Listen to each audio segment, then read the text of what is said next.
त्यावेळेच्या कर्नाटक प्रांतामध्ये आजचा कर्नाटक, आजचा आंध्र प्रदेशचा भाग आणि उत्तर तामिळनाडूचा कावेरी नदीच्या वरचा संपूर्ण भाग हा त्यावेळेच्या कर्नाटकामध्ये सामील होत होता.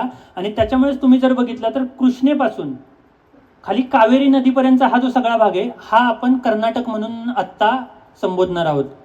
मग हा एवढा मोठा भाग असताना महाराज निघालेत.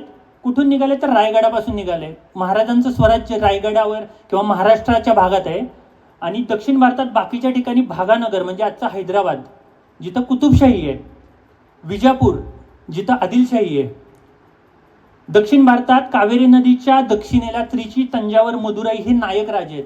आणि हे नायक राजे कोणते तर विजयनगर साम्राज्याचा अस्त झाल्यानंतर त्या साम्राज्यातीलच जे सरदार मंडळी होती त्यांनी स्वतःला स्वतंत्र घोषित करून नायक राज्यांची स्थापना केलेली आहे. त्यामुळे अशा ठिकाणी नायक राजे होते. आणि पूर्व किनारपट्टी जर आपण बघितली तर मद्रास, पॉंडिचेरी अशा ठिकाणी परदेशी लोक, ब्रिटिश, फ्रेंच, डच अशा लोकांच्या वसाहती तयार झालेल्या होत्या. ही परिस्थिती आहे राज्याभिषेकानंतरची.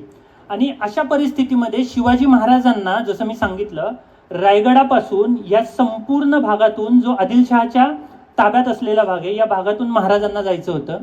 आणि या भागातून जाताना महाराजांना तिथं असलेल्या सर्व किल्ल्यांचा जो विरोध होणार होता, तिथं असलेल्या जे कोणी सरदार मंडळी होती किंवा जे स्थानिक राजे होते, पाळेगार होते, अशा लोकांचा विरोध होणार होता. आणि या सर्वांच्या विरोधाला न जुमानता शिवाजी महाराजांना ही मोहीम यशस्वीरित्या पूर्ण करायची होती.